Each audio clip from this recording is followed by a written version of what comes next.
Hello বন্ধুরা, চলে এলাম আরও একটা নতুন ভিডিও নিয়ে। তো এই প্রথমবার কিন্তু আমি যাচ্ছি গঙ্গাসাগরে। আর এখানে আমরা যারা যারা আছি, মানে আমরা টোটাল 5 জন গেছিলাম।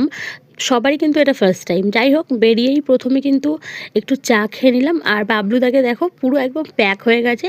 এত ঠান্ডা, এত ঠান্ডা হাওয়া। যতই আমরা মানে গায়ে দিচ্ছি কম্বল, মানে যে পাতলা কম্বলগুলো হয় ওইগুলো নিয়ে গেছিলাম, যতই গায়ে দিচ্ছি, যত কান চাপা দিচ্ছি, কিন্তু ঠান্ডা কিছুতেই মানছে না। যাই হোক, তো দেখো আমরা কিন্তু এখন পৌঁছে গেছি নামখানা। আর নামখানা থেকে না আমরা অনেকটা ভেতরে চলে গেছিলাম ভুল করে, যেহেতু আমরা ভেবেছিলাম যে আমরা অটো নিয়েই পুরো গঙ্গাসাগর অবধি যাব, কিন্তু যেতে দিচ্ছে না, যেহেতু এত লোক হবে, এত ভিড় হবে।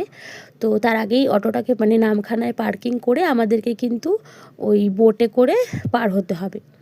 তো দেখো ওই পারে, দেখো তোমরা তাকিয়ে, এগুলো কিন্তু লাইন, মানুষ লাইন দিয়ে বসে আছে রাত থেকে। কেউ কেউ ভোরবেলা এসে লাইন দিয়েছে, প্রায় 1,500-2,000 লোক লাইনে দাঁড়িয়ে আছে। তাদের পিছনে এসে আমরা লাইন দিলাম। তো প্রায় 2 ঘন্টা লাইনে দাঁড়ানোর পর কিন্তু লাইনটা ছাড়লো। এখন একটু একটু করে এগোচ্ছে, মানে এতক্ষণ বন্ধ ছিল সার্ভিস, বোটিং সার্ভিস, তো এখন চালু হয়েছে। তো আমরা সবাই এখন একটু একটু করে এগোচ্ছি। দুদিক থেকে লাইন যাচ্ছে, একটা লাইন দেখো ওই দিকে আর একটা লাইন এই দিকে।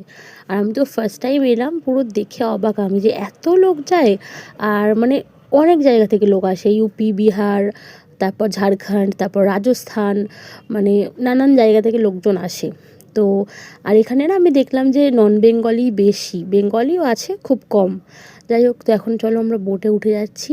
আর এত বড় বড় যে বোট, মানে এগুলোকে কি বলে, ভ্যাসেল সার্ভিস বা ভ্যাসেল কিছু একটা বলে, একটার মধ্যে প্রায় 100 জন করে লোড করছে। আমার তো সত্যি বলতে প্রথমে খুবই ভয় লাগছিল। আর আমি যেহেতু জানি না ব্যাপারটা, আমি ভেবেছিলাম হয়তো 10-15 মিনিটের রাস্তা, হয়তো এই পার থেকে ওই পারে যাব।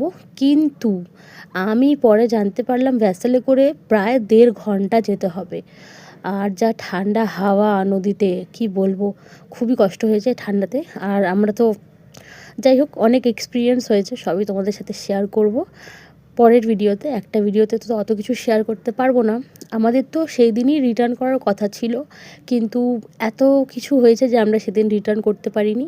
ওই টেন্ট যেগুলো বানিয়েছে সরকার থেকে, ওর মধ্যে আমাদের রাত কাটাতে হয়েছে। সবই তোমাদের দেখাবো, শেয়ার করব, কিন্তু নেক্সট ভিডিওতে। দেখো এখন আমরা পুরো নদীর মাঝখানে চলে এসেছি, এপার ওপার কিচ্ছু দেখা যাচ্ছে না। আমার তো এমনিতেই জলে খুব ভয় লাগে, আর সেদিনও খুব ভয় লাগছিলো, জানি। যাই হোক, ভালোভাবেই পৌঁছে গেছিলাম আর ভালোভাবে বাড়িও চলে এসেছি। একটু মাঝখানে কষ্ট হয়েছে, সবই শেয়ার করব। তোমরা কিন্তু এই ভিডিওটাতে অবশ্যই লাইক করে দিও, আর পরের ভিডিওটার জন্য কিন্তু অপেক্ষা করো। টাটা, সবাই ভালো থেকো, সুস্থ থেকো।